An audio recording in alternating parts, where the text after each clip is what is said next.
안녕하세요.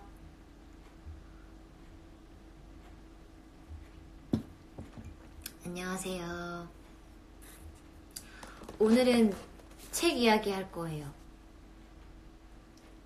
듣고 싶으신 분은 들으셔도 되고, 네. 오늘 소개하는 책은 나는 하버드에서도 책을 읽습니다 라는 책이에요. 제가 요즘 이 책 읽고 있는데요. 너무 좋아서 오늘 드디어 이 작가님께 허락을 구했어요. 제가 독자들과 함께 더 나누고 싶다고 저 유튜브도 하고 있으니까 구독자분들이랑 나눠도 될까요? 허락을 구해서 네, 소개하기로 했습니다. 이 책 제가 그냥 오랜만에 서점에 가서 어떤 책을 볼까 이렇게 보다가 소린 잘 들리시나요? 보다가 딱 제목과 이 책 앞에 나무와 이런 게 너무 좋은 거예요. 예쁘죠? 보기만 해도 뭔가 힐링될 것 같고. 그리고 저는 항상 마음에 책 읽고 싶다 이런 생각이 항상 있어요. 갑자기 짬이 난다거나 답답하거나 머리가 복잡하다거나 뭔가 쉬고 싶다 이런 생각이 들 때 책을 읽고 싶다는 생각이 들거든요. 근데 이분의 책 제목 보면 나는 하버드에서도 책을 읽습니다. 하버드생이라 함은 공부를 굉장히 많이 해야 될 것 같은데 그 가운데서도 책을 읽는다니 어떻게 짬을 내고 얼마나 책을 사랑하기에 하버드에서도 책을 읽을까 해서 열어봤거든요. 작가님부터 좀 알려드리면 오늘 조금 소개하고 싶은 내용은 얼마 전에 제가 방송하는데 수능이 이제 며칠 안 남았다고 30여일 남았다고 하셨나? 네, 그랬는데 수능을 준비하시는 분들도 어떤 시험을 준비하시는 분들 외에도 취업, 취직 이런 것들 또 뭐 삶의 그냥 고민 나아가는 단계에 계신 모든 분들이 사실 계속 고민하시는 부분에 도움이 될 것 같은 그리고 마음정화 TV에 잘 어울리는 마음이 힐링되는 좀 위로가 되는 그런 내용입니다. 일단 작가님은요 1995년생이에요. 그러니까 지금 25살 네 정도 였습니다. 이 책의 제목에도 하버드생님이 드러나지만 작가님은 윤지 작가님이에요. 윤지 작가님은 고등학교도 민사고 나왔어요. 민사고 하면 정말 공부를 정말 잘하시는 분들이 간다는 민족사관학교잖아요. 근데 이런 민사고를 졸업했고 또 듀크대라는 것에 진학해서 심리학을 전공하고 지금은 로스쿨 하버드대 로스쿨에 진학해서 공부 중이신데요. 처음 책을 읽게 된 게 초등학교 때 해외에서 학교를 이제 다니기 시작하셨는데 그때 친척집에서 지낼 때 아무도 놀아줄 친구도 없고 친척 어른들은 또 일하러 가셔야 되고 그러니까 너무 외로웠는데 그때 책에 빠져들면서 힘들고 지치고 외롭고 막막할 때마다 책을 읽으면서 위로와 용기를 얻으셨다고 해요. 그래서 책에서 받은 힘으로 민족사관고등학교에서도 공부했고 네, 듀크대에 진학해서 심리학도 전공했고 네, 그렇게 얘기를 하셨고 지금은 하버드 대학교의 로스쿨에 진학해서 공부를 하고 계세요. 지금까지 제가 본 책들은 보통 저보다 나이가 많으시거나 작가분들이 저보다 나이가 많으신 분들의 책을 읽어왔었는데 이분은 처음에 딱 펼쳤을 때 머릿말에 1995년도생이라서 우와 되게 일찍 책을 내셨다라는 생각을 했거든요. 근데 그만큼 아마 저보다 책을 더 많이 읽으신 것 같고 또 책에 대한 서평도 많이 쓰셨고 인스타그램 이런 것으로 많이 남기셨고 공부 쪽으로 있어서 또 공부를 잘한다고 공부를 열심히 하는 것은 또 자기와의 싸움이잖아요. 엉덩이가 막 들썩들썩하고 잠 오고 졸리고 이러면은 시간을 투자할 수 없으니까 공부를 잘한다는 건 성실함이 그만큼 좋다는 것도 의미하잖아요. 그래서 그런 방면으로는 충분히 내가 읽고 느껴보고 배워볼 만한 책이겠구나 해서 책을 열었는데, 민사고와 로스쿨, 하버드생 이런 거에 있어서 사람들이 다 너 정말 대단하다, 멋지다 이렇게 생각하잖아요. 우리 보통 와 대단하다라고 생각이 들잖아요.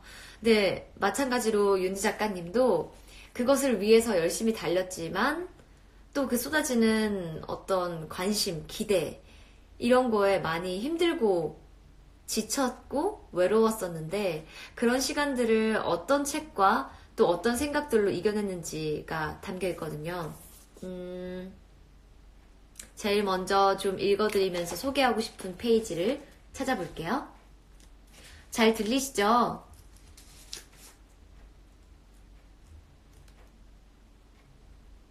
오늘 라이브도 저장해서 이제 유튜브에 올리려고 편집하려고요. 이건 제가 쓰고 있는 독서노트예요. 바나나 우유 노트죠.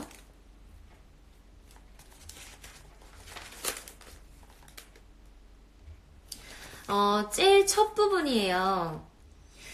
저한테도 책을 어떻게 그렇게 좋아하세요? 책 읽게 된 계기가 어떻게 되세요? 라고 하셨는데, 저도 책이 어렸을 때는 재밌어서 읽기 시작했지만 20살 넘어서부터 책 읽은 건 고민스럽고 외롭고 힘들고 막막해서 읽기 시작한 게 계기가 훨씬 더 크거든요.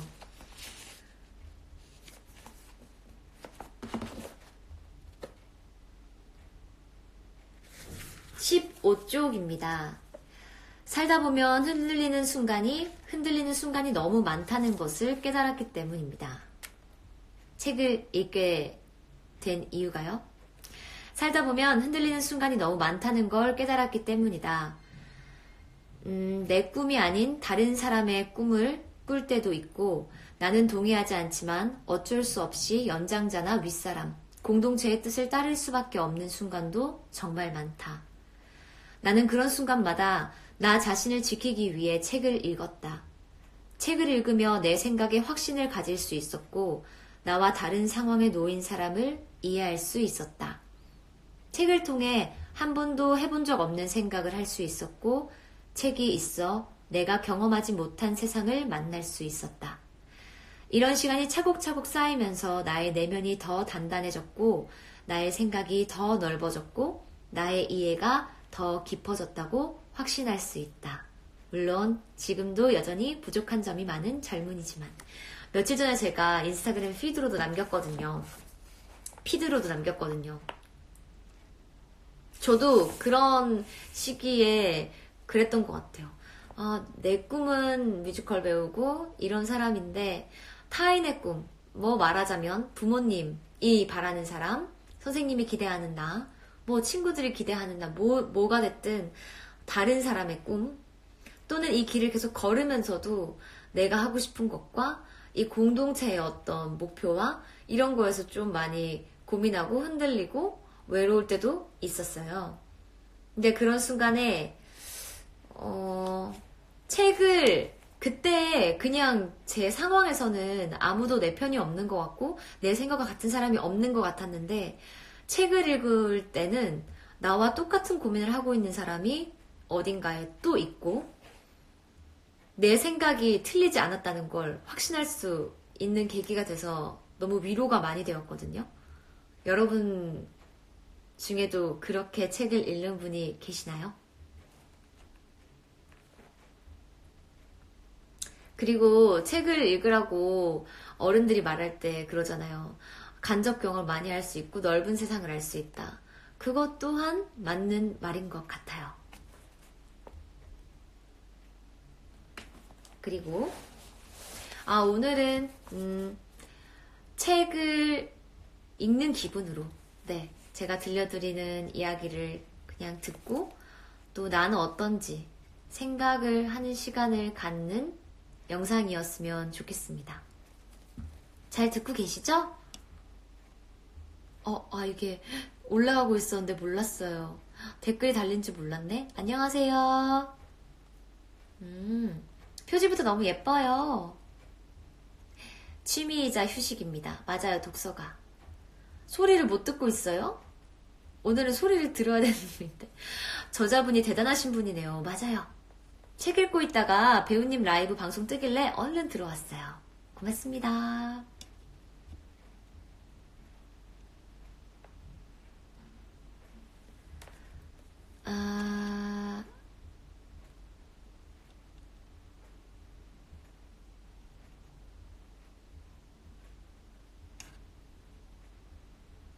계속 보고 싶은데. 책 제목 좀 다시 알려주세요.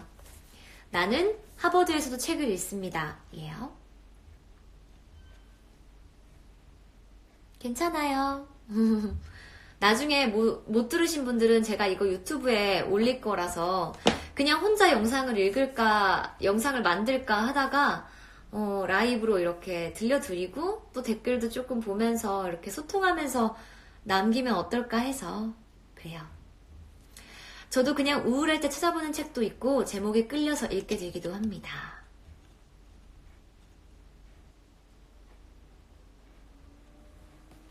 자, 다음은요.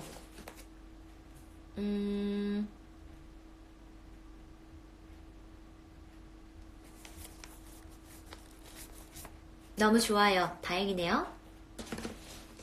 유튜브 올릴 때는 조금씩 정리해서 올리려고요. 이렇게 뭐랄까 책과 관련 없는 뜨는 시간들 좀 편집해서 올릴게요.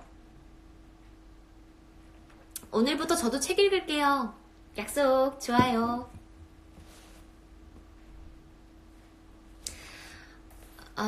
그럼요. 저 이렇게 필사해서 짠.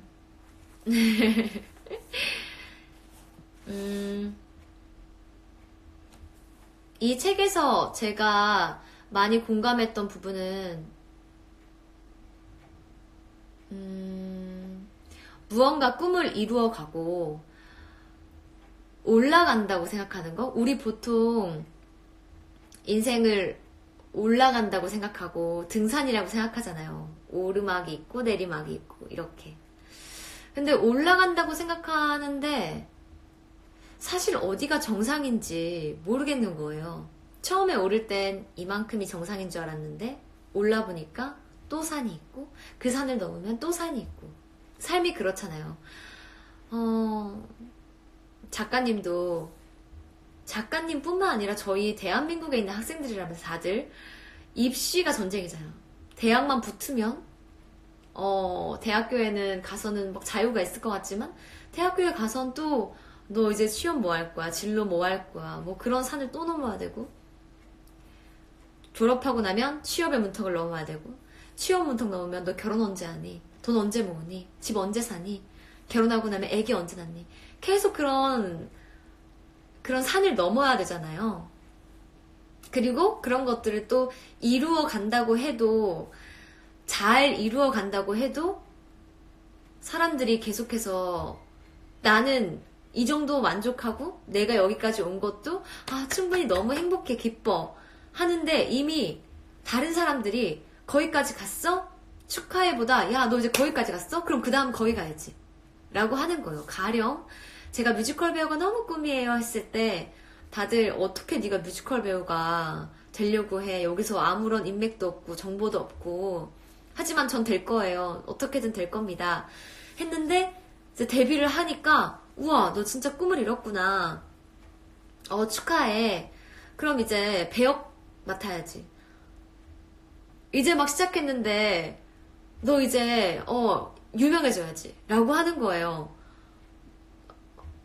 물론 저도 그런 목표가 있었지만 당장에 지금 내가 여기까지 으쌰 해가지고 데뷔를 하고 무대에 서는 것만으로 전 굉장히 행복했는데 주변에서는 또 그런 빨리 유명해지고 빨리 돈 벌어야지 라는 얘기를 하고 앙상블 생활을 2년 3년 열심히 버텨서 처음 배역을 맡았을 때 조연이겠죠. 처음 배역이니까 너무 축하해. 조연이니까 주연 가자. 물론 저를 생각해서 축하하는 마음에 응원하는 마음에 그렇게 얘기를 하시는 거겠죠. 하지만 저는 그때 감사할 때도 있었고 저도 똑같이 나도 주연이 돼야지 라고 생각할 때도 있었지만 때로는 항상 그런 말을 들을 때 내가 지금 행복하거나 내가 지금 충분히 누리고 있는 건 인정이 안 되는 건가? 계속 달려야 되는 건가? 이대로 기뻐하면 안 되는 건가? 이런 생각이 좀 힘들었거든요. 그리고 조연을 하고 나서 주연을 맡으니까 그럼 이제 된 건가? 아니요. 유명해져야지 정아야. TV 나와야지. 영화는 언제 해? 드라마는 언제 해? 널 빨리 자랑하고 싶어.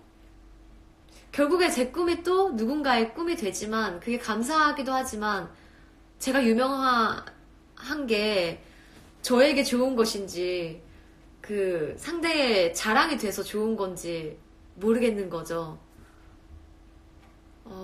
근데 이런 부분에서 이 작가님, 윤지 작가님이 민족사관학교에 들어갔잖아요. 근데 거기서 그 다음 대학도 또 좋은 데 가야겠지? 그 다음 외국에서 학교를 다니고 있으니까 너 왜 한국 들어가서 일하려고 그래? 윤지 작가님은 중학교, 고등학교, 중학교 때도 이렇게 외국 왔다 갔다 하시고 고등학교도 민족사관학교는 기숙사 생활을 한대요. 횡성에서, 강원도 횡성에서.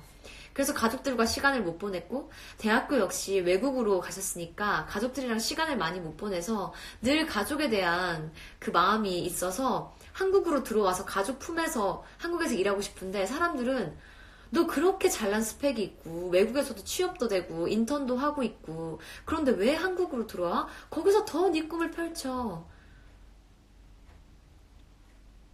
그리고 넌 좋겠다. 너는 고민이 없겠다. 진짜 대단하다. 그래서 그런 부분이 자기도 자기 꿈을 위해서 나아가는 거기 때문에 너무 기쁘고 좋았지만 때로는 굉장히 외로운 시절이 많았다고 하는데 제가 그게 제 삶에도 그런 지점들이 있었기 때문에 굉장히 끄덕끄덕했어요. 나도 올라가고 싶고 올라가야 한다고 생각하지만 등 떠밀려서 가고 싶진 않은데 내가 내 발로 걸어가고 내가 선택하고 내가 기쁠 때 내가 준비됐을 때 가고 싶은데 막 밀려가는 기분이 들어서 응원을 받으면서도 외로울 때가 있었거든요. 여러분은 그런 적 없습니까? 이렇게 말하면 사람들이 이렇게 얘기해요. 왕관의 무게를 견디는 자, 왕관을 쓸 수 있다.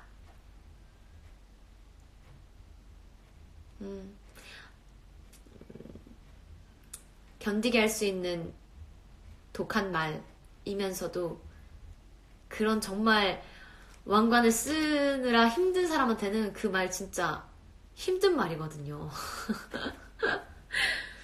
다른 사람은 모르잖아요. 어떤 기분인지.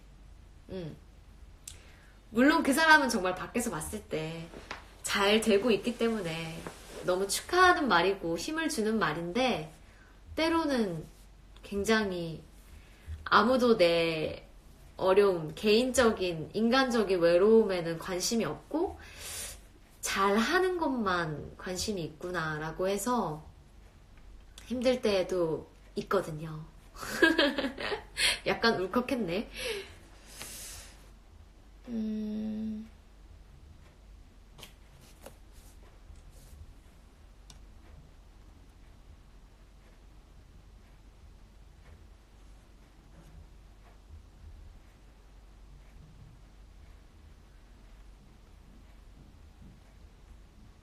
자, 한번 읽어볼게요. 성열님, 너무 와닿는 배우님의 일화네요. LJY2028님, 주연, 조연도 중요하지만 앙상블이 없으면 안 된다고 생각해요. 요즘 뮤지컬 보면서 앙상블 중요하다고 생각해요. 맞아요. 진짜 중요해요. 우리 모두 다 사회를 구성하는 구성원이에요. 높고 낮음에 물론 높이 가는 것, 잘 되는 것, 성공되는 것 축하할 일이지만 그렇다고 아직 어떤 모든 구성원이 필요한데 그게 쓸모없다고 말하면 안 되는 거잖아요. 꼭 저기에 가야만 해 라고 말하는 건 지금 내가 여기 있는 게 쓸모없다고 느껴질 수 있거든요. 라이브님, 맞아요. 그럴 때 있는 것 같아요. 가끔은 에너지가 될 때도 있지만 짐이 될 때도 있죠. 그쵸? 여러분도 그런 말 무슨 말인지 아시죠?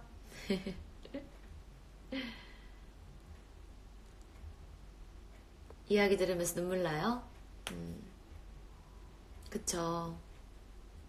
그래서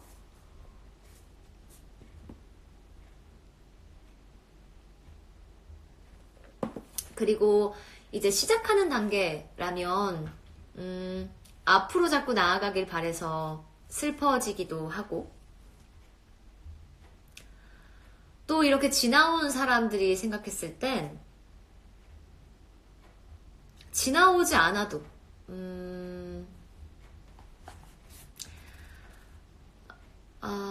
나이가 뭐 많고 적음을 떠나서 지금보다 어쩌면 과거가 나았다고 기억하고 그리워하는 일이 있잖아요. 만약에 만약에 예술가의 입장으로서는 그런 거죠. 내가 고등학교에서도 막 잘하고 대학교에서도 과에서 막 주연 조연했는데 나오니까 프로 무대에서는 설 무대가 없는 거예요. 그게 어쩌면 내가 제일 나았던 건 과거였을까? 그때가 너무 그립다. 내가 뭔가 에너지를 막 표출할 수 있고 내 말에 사람들이 귀를 기울여주고 내가 한참 행복했던 때를 그리워하는 일은 다들 진짜 보편적으로 느낄 수 있는 감정이라고 생각해요. 어떤 순간에 그런 순간이 그냥 있다가 지나갈 수도 있고 계속해서 그런 생각으로 지내시는 분들도 계실 텐데 39페이지예요.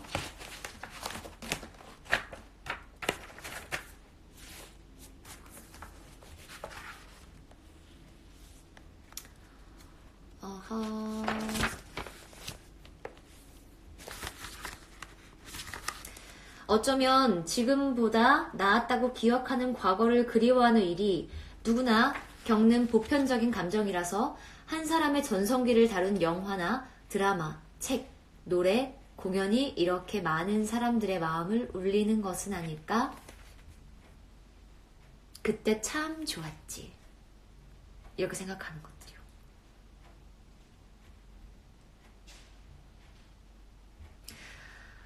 작가님은 만약에 돌아가고 싶을 정도로 화려했거나 그런 시절이 존재하는 사람이 있으면 신기하시대요. 딱히 그런 시절이 없으시다고. 그래서 진심으로 행복했던 시절이 있는 사람이라면 앞으로도 어쩌면 마음 먹기에 따라서 얼마든지 행복해질 수 있는 비결을 알고 있을 것도 같아서 부럽다고도 하시더라고요. 그러면서 어떤 책을 추천해 주셨냐면 모스크바의 신사라는 장편 소설인데요.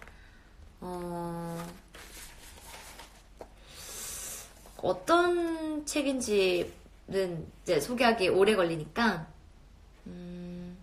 이 소설 속 인물은 가상의 인물, 소설이니까요. 가상의 인물이지만 혼란스러운 시기에 어떤 신사로서의 품격을 잃지 않고 주변을 사랑하면서 살았던 백작이 주인공이래요. 근데 사회가 어떤 잣대를 내밀던 그 주인공은 주어진 환경에서 행복과 설렘을 느낄 수 있는 방법을 귀신같이 찾아낸대요. 우리가 지금 다들 우울감을 토로하는 사람이 많잖아요. 오늘은 변해버린 현실 속에서 자신의 가치를 잃지 않고 어떻게 행복의 요소를 간직하고 지켜가려고 하는지를 그 주인공을 보면서 생각을 해보셨다고 하더라고요. 근데 그 다음 문장들이 또 좋았어요. 이게 힐링되는 포인트거든요. 들어보세요. 나이 들수록 변해가는 외모 때문에 슬퍼져도, 자신의 가치를 알아봐주는 사람이 없어도, 사회에서 쓸모없는 존재가 된 것 같아도 우리는 자신의 장점을 잘 알고 있다. 많은 전문가들이 숱하게 강조하듯 중심과 기준을 자기 자신에게 두고 어떤 상황 속에서도 자신을 존중해준다면 세상이 뭐라고 해도 자존감을 지킬 수 있다고 믿는다. 많은 자기계발서나 어떤 마음에 관한 위로, 힐링 에세이 같은 것들이 얘기해요. 자기 자신으로 살고 자기 자신을 많이 사랑해주라고. 그쵸? 아까 제가 말했던 삶이 이렇게 올라가고 내려가고에 관한 이야기예요. 우리가 계속 올라가야 될 것만 같은 그런 부담감, 압박감을 느끼는 것에 대해서요. 난 얼마 전까지만 해도 인생이란 수많은 계단을 올라가는 과정이라고 생각했다. 열심히 올라가서 정상에 다다르면 그간의 노력을 치하하고 주변으로부터 쏟아지는 부러움과 존경을 만끽한 다음 다시 천천히 내려가는 게 인생이라고 믿었다. 그래서 자주 주변의 시선을 의식하면서 꾸준히 계단을 올라갔다. 그쵸? 저도요. 제 꿈을 열심히 이루면서 주변에서 그렇게 으쌰으쌰 해주고 야 너무 부럽다, 꿈을 이뤄서 좋겠다 라는 것들 의식하면서 계속 열심히 올랐습니다. 하버드까지 왔으니까 이젠 나한테 아무도 더 높이 올라가라고 하지 않을 거야. 그럼 이제 좀 쉬면서 쉬엄쉬엄 해도 되겠지? 라고 작가님이 생각하셨어요. 하지만 이건 나의 큰 착각이었다. 사람들은 늘 내가 더 높이 올라가길 기대했다. 한 계단만 더 오르면 되겠지? 이 정도면 나를 자랑스러워하고 나에게 만족하겠지 했던 기대는 참 어리석은 착각이었다.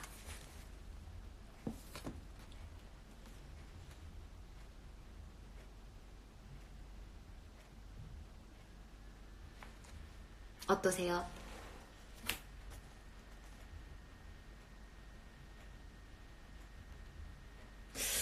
어디까지 가서 그런 만족이 없는 것 같아요. 그래서 유명한 연예인들이 우울증에 걸리고 기댈 곳이 없어서 극단적인 선택을 하거나 마약을 하거나 이러지 않을까라는 생각이 들더라고요. 계속 더 잘 되고 더 유명해진다는 거에 끝이 없는데, 그리고 그게 계속해서 유지될 수 없는데 사람들은 계속 그걸 그 사람에게 요구하고 바라니까요.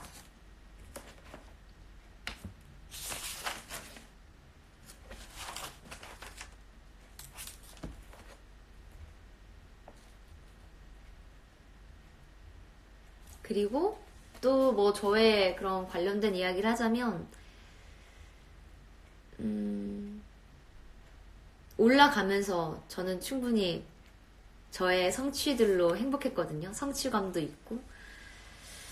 근데 아직까지 제가 갖지 못하고 닿지 못하는 것들을 계속 바라보게, 저도 열심히 그곳을 보면서 막 더 달려갔어요. 올라가야지, 가야지.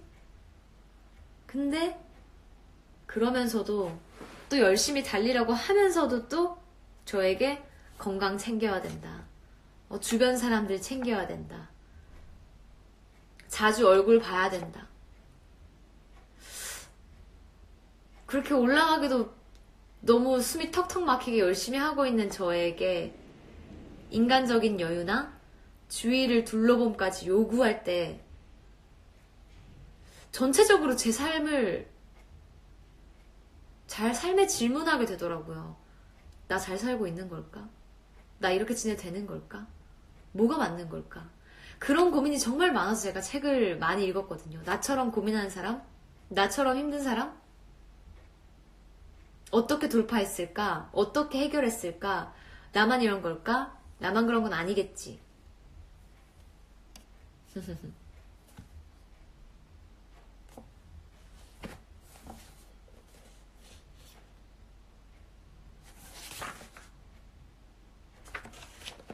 그래서 작가님이 43쪽에 이렇게 쓰셨어요. 문득 지금까지 걸어온 내 삶을 돌아보니 이 가운데 몇 발짝이나 온전한 나의 의지로 내디딘 건지 궁금해진다. 나는 왜 나로 살지 못하는 걸까?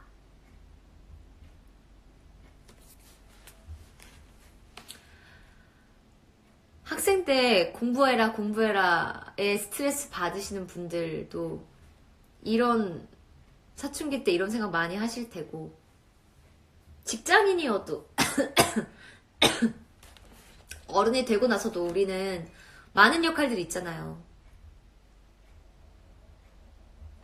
나만 생각할 수 없고, 딸, 여자친구, 아내, 엄마, 여러 가지. 직장의 후배, 또 학교에서 선배, 뭐, 이런 것들을, 여러 가지를 동시에 소화하기 때문에, 어떻게 생각하면 내 의지로 어디까지 왔을까? 생각을 하죠. 근데 거기에 위로가 되는 문장이 있어요. 잊지 마. 네가 살고 싶은 삶을 살아. 누구도 네 삶을 강요할 수 없어. 네 마음으로 선택한 길을 걸어. 너는 주체적인 사람이야. 잊지 마. 네가 살고 싶은 삶을 살아. 여러분이 고민될 때 그렇게 써보세요. 그렇게 말해보세요. 잊지 마. 네가 살고 싶은 삶을 살아. 누구도 네 삶을 강요할 수 없어. 네 마음으로 선택한 길을 걸어. 저한테도 질문이 많이 와요. 뮤지컬 배우가 되고 싶은데 부모님이 반대해요. 아니면 이렇게 뭐 학원을 다니고 있는데 보컬 학원을 다녀야 될까요? 연극, 영화과를 준비하기 연기 학원을 다녀야 될까요? 저 성악과인데 연극학과로 가야 될까요? 뭐 학원을 다닐까요? 대학원을 가야 되나요? 궁금하죠? 궁금해서 물어보는 건 괜찮은데 우리 모두가 다 다른 삶을 가지고 있는데 어딘가에 명확한 정답이 있지는 않아요. 그래서 마음으로 선택한 길을 가라고 하고 싶어요. 44쪽이에요. 이제는 인생을 산이 아닌 들판이라고 생각하고 싶다. 나침반도 안내문도 없이 그저 내가 원하는 방향으로 걷고 뛰고 구를 수 있는. 움직이기 싫을 때는 들어 누워서 구름도 보고 바람도 보고 햇살도 쬐면서 재충전할 수 있는 그런 곳 말이다. 비가 오면 비를 맞고 눈이 오면 눈을 맞으며 그 순간을 즐기고 싶다.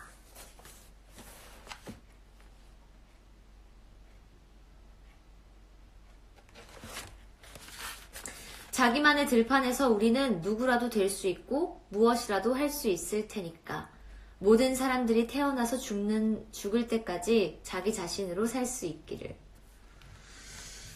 이거를 굉장히 일찍부터 고민하면 더 편안하게 자기 자신으로 행복하게 흔들림 없이 알 수 있을 것 같고 살면서 계속 고민할 거예요. 내 자신으로 어떻게 지낼 것인가. 그리고 아까 말씀드린 것처럼 계속 올라가야만 하는 걸까? 라는 것에는 작가님은 삶을 그냥 들판이라고 생각하기로 했다고. 언제든 내가 원하는 방향으로 걷고 뛰고 구를 수 있고 쉬어갈 수 있고 그 순간순간을 즐길 수 있고 눈이 오면 눈을 맞고 비가 오면 비를 맞고 바람이 불면 바람을 느끼고 내가 살고 싶은 삶 그리고 자기 자신으로 사는 삶. 매 순간을 느끼고 즐길 수 있는 삶. 맞아요. 저도 이 문장 읽으면서 엘리자벳의 나는 나만의 것이란 노래가 진짜 떠올랐어요. 저 하늘 저 별을 향해서 날아갈래. 당신들의 끝없는 강요 속에 내 몸이 묶인다 해도 내 영혼 속 날갠 꺾이지 않아. 내 삶은 내가 선택해. 세상 속 새처럼 살아갈 수는 없어. 이런 노래를 들으면서 우리가 가슴이 뛰고 막 눈물 나고 벅차고 그런 이유가 누구나 늘 마음 안에 자기 자신으로 살고 싶은 욕구가 있기 때문이 아닐까요?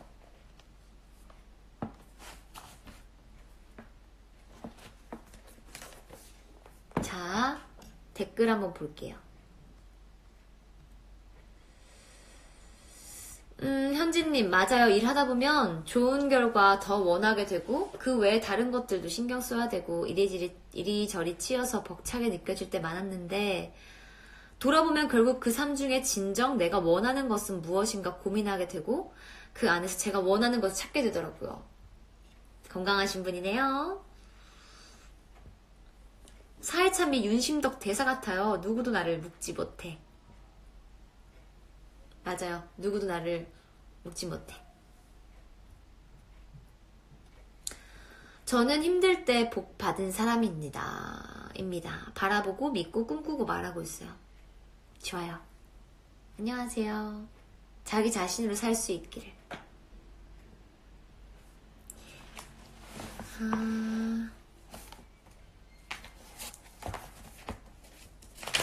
나누고 싶은 말이 진짜 많은데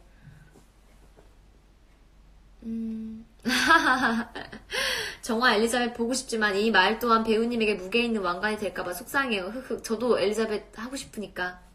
괜춘?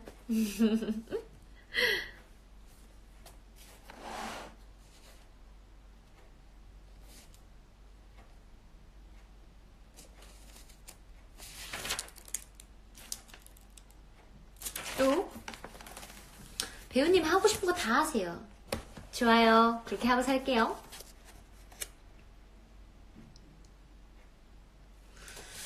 그리고 제가 아까 말했듯이 왕관의 무게를, 왕관 쓰고 싶은 자, 왕관의 무게를 견뎌라. 이 말에 관한 이야기도 있습니다.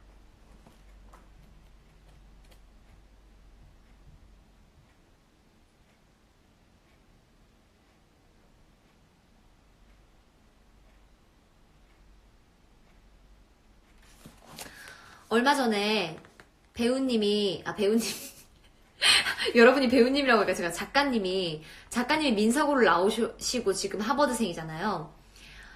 민사고에 진학하고 싶다고 하는 학생을 소개받아서 만난 적이 있대요. 어린 나이에 비해 똑똑하고 야망도 있었던 그 친구는 자신이 좋은 부모님을 만나서 굉장히 다양한 사람도 만나고 넓은 세상을 보는 법을 배웠으니까 행운이라고 하면서 꿈을 꿀 수 있고 그 꿈을 이루기 위해 노력할 수 있으니 자신은 부모님의 사랑과 타고난 행운에 평생 보답하면서 살아야겠다고 말했어요. 자기도 가끔 부담스럽고 답답할 때가 있지만 왕관을 쓰려는 자, 그 무게를 견뎌라 라는 말처럼 세상에는 참고 견뎌야 하는 부분이 있는 것 같다고 말하는 이 어린 친구에게 어떤 조언을 해줘야 할까 라고 생각해서 이 글을 쓰셨습니다. 지금 보시는 분들 중에도 견뎌야 하는 왕관이 있다면 도움이 될 것 같은 구절이에요. 화려하고 무거운 왕관의 무게를 견뎌야 한다는 말이 왕관을 항상 쓰고 있어야 한다는 뜻은 아니라고 생각해. 언닌 너보다 겨우 몇 년 더 살았지만 지금까지 살면서 깨달은 게 있어. 내가 정말 견디기 힘들고 눈물이 나오려고 할 때는 왕관을 벗어나도 그걸 훔쳐갈 사람이 없다는 거야. 네가 지금까지 노력해온 시간은 다른 사람들이 적당히 흉내낸다고 따라올 수 없어. 너무 힘들 땐 내려놔도 되니까 왕관을 너무 부담스럽다고 생각하지는 마. 너에게 힘을 주고 꿈을 이뤄줄 수단일 뿐 왕관이 너를 갉아먹게 하지는 마. 애초에 왕관을 쓰려고 했던 이유가 뭐였는지 잊지 마.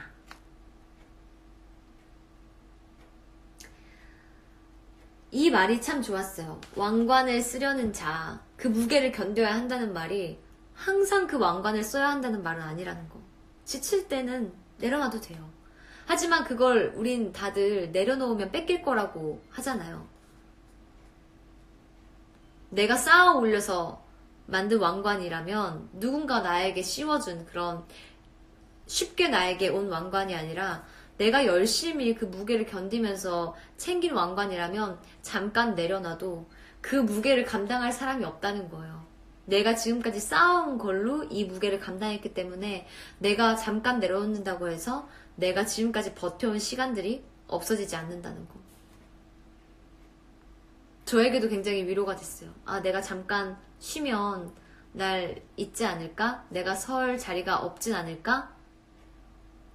찾지 않지 않을까? 하지만 생각해보면 제가 잠깐 쉰다고 해서 제 노래 하는 방법이 갑자기 사라지거나 제 연기가 갑자기 다 바닥이 되거나 그렇지 않거든요. 여러분도 혹시 그런 눈물 나게 좀 힘든데 계속해서 져야 할 왕관이 있다면 잠시 내려놓으셔도 괜찮습니다. 맞아요. 클라스는 사라지지 않습니다. 클라스는 영원하다.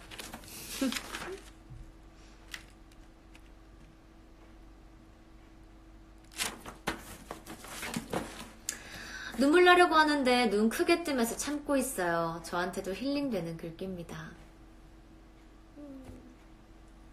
좋아요. 제가 좋은 구절이 여러분에게도 좋아서 좋네요. 좋았어. 회사에 왕관을 내려놓겠어. 안 돼요, 성결님.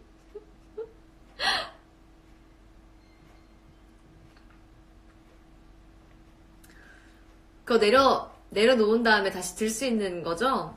그럼 잠깐 내려와도 되는데.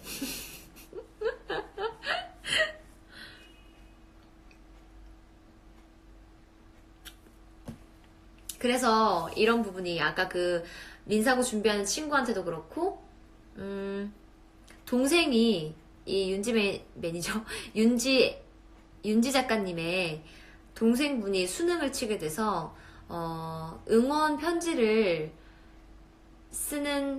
썼던 거를 여기다가 올려주셨거든요. 써주셨거든요.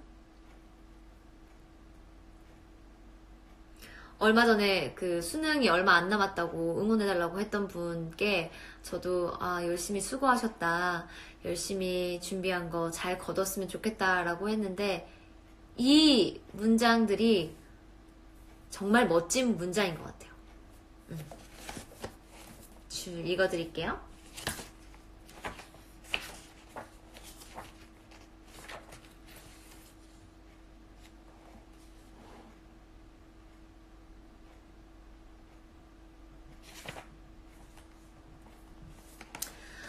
수능이나 중요한 시험을 치르게 될 수험생들에게 진심 어린 격려를 보내고 싶은 쭉쭉쭉 편지가 있다가요. 잠깐 쉬는 시간이 생기면 방탄소년단의 러브 마이셀프 들어볼래? 라고 하셨어요. 역시 핫한 방탄소년단. 그리고 이걸로 되게 유명하잖아요. 러브 마이셀프로. 나 자신을 사랑하라고. 러브 마이셀프란 노래에 전하는 메시지가 이거래요. 세상에서 제일 어려운 일이 나 자신을 있는 그대로 사랑하는 일이지만 그래도 이런 나를 아껴주고 사랑해주자.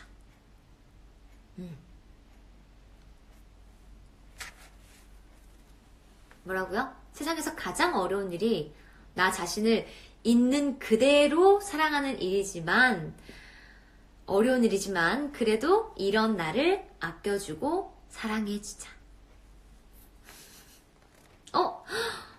배우님 라이브 들으면서 책 주문했어요. 너무 공감 가고 위로가 되는 글귀 많은 책인 것 같아요.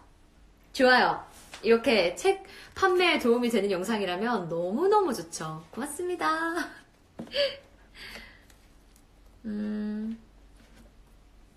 계속해서 읽어드릴게요.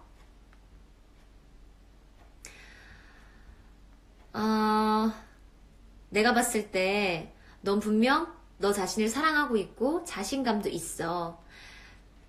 하지만 가끔은 정말로 내 자신이 나를 있는 그대로 받아들이고 사랑해주고 있는지 한번 자문해줬으면 좋겠어. 누난 그러지 못했거든. 매 순간 열심히 살아서 지금 위치까지 왔지만 나 자신을 사랑한 적이 별로 없었어. 정해둔 기준에서 조금이라도 벗어나면 스스로를 원망했지. 이제야 나에게 넌 뭘 좋아하니? 뭘 하고 싶니? 어떤 꿈을 꾸니? 어떤 생각을 가지고 있니? 같은 정말 간단하지만 너무나 중요한 질문을 하고 있어. 25년을 살았는데도 내가 날 잘 모르는 것 같아서 슬프더라. 수능 전 멘탈 관리랑 이게 무슨 상관이냐고? 수능 전 멘탈 관리뿐 아니라 앞으로 인생을 살아가는데 어떤 태도를 가지면 내가 더 건강하고 행복할 수 있을지 알려주고 싶어.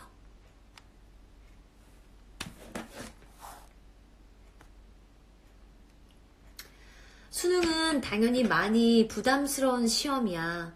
어쩌면 인생이 달린 게 맞을지도 몰라.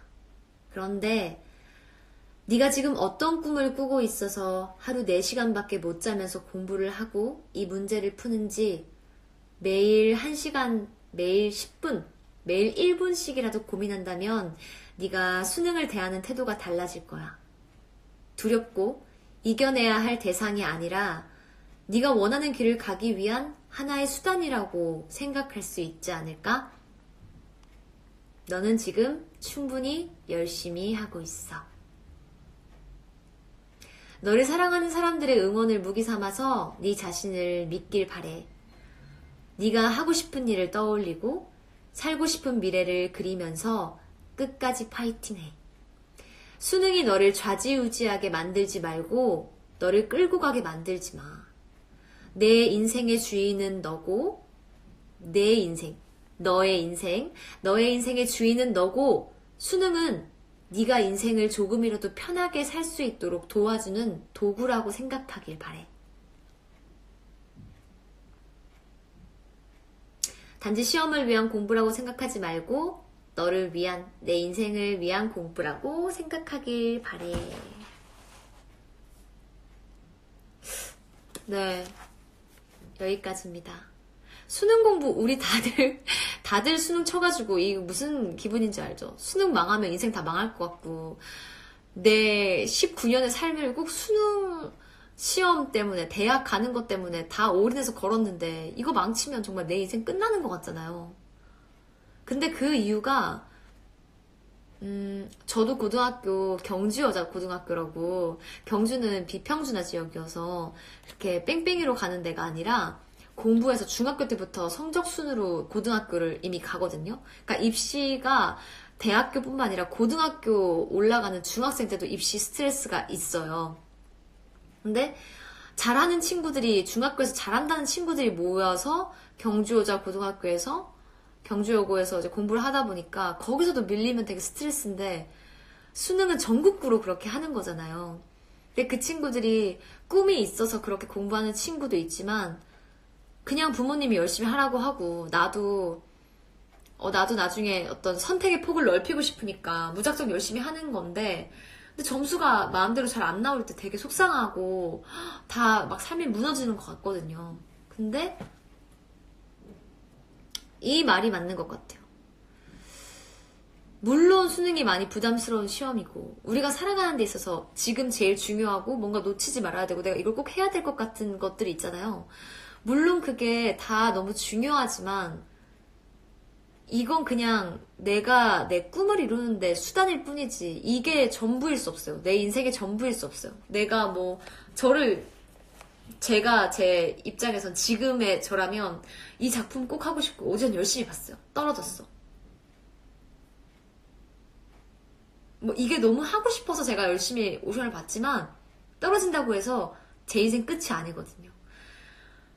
그냥 내 꿈을 이루고 내가 뭔가 하고 싶은 거에 수단이고 그 다음 단계로 나아가고자 하는 어떤 것이지 그게 하나가 무너진다고 해서 다 끝나는 게 아니에요. 그래서 지금 공부하시는 분들께 두렵거나 이겨내야 할 대상이 아니라 원하는 길을 가기 위한 하나의 수단이라고 생각하셨으면 좋겠다고. 그 수단을 통해서 어디로 가고 싶은지 생각하시면 좋겠다고. 네.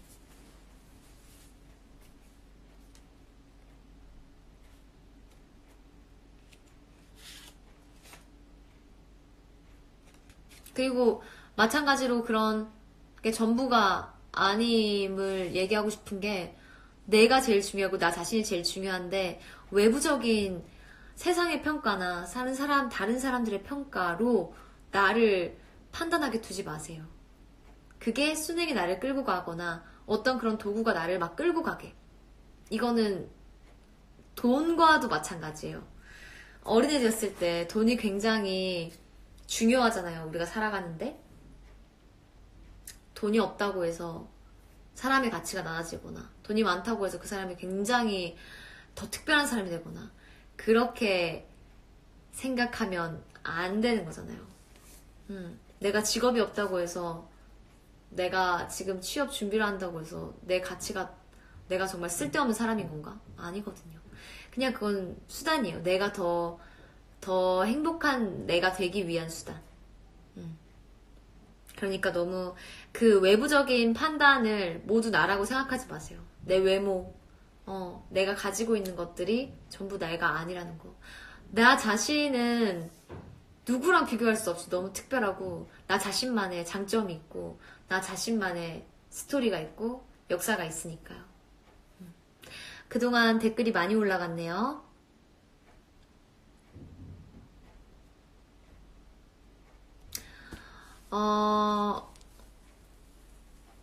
민크크 1020님이 저도 읽어야겠어요. 이렇게 듣고 이야기하니까 전체를 읽어보고 더 깊이 이해하고 싶어졌어요. 좋아요. 배우님 여담이지만 저희 전공 교수님과 너무 닮으셔서 수업 시간에 더 집중할 수 있을 것 같아요. 아 그래요? 쉬는 시간에 배우님 목소리 들으니까 좋네요. 감동. 지금 수능 준비하시는 분인가? 충분히 열심히 하고 있다는 말 진짜 눈물 나네요. 수능 공부할 때 진짜 힘들었는데. 그쵸? 현지님, 모의고사 시험 치고 성적 나왔을 때 최악의 성적이 나온 적이 있어서 그때 진짜 충격 먹고 난 안 되는 건가? 엄청 불안했던 적이 있었어요. 밑에 블루님도 저도 수능 보고 울었어요. 결국 수능 많이 안 본 학교 갔어요. 다 방법은 있어요. 그죠?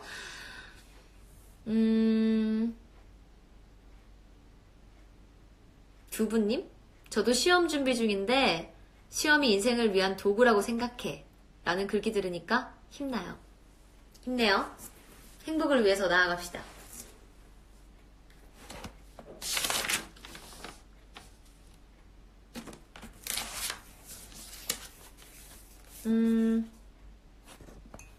그리고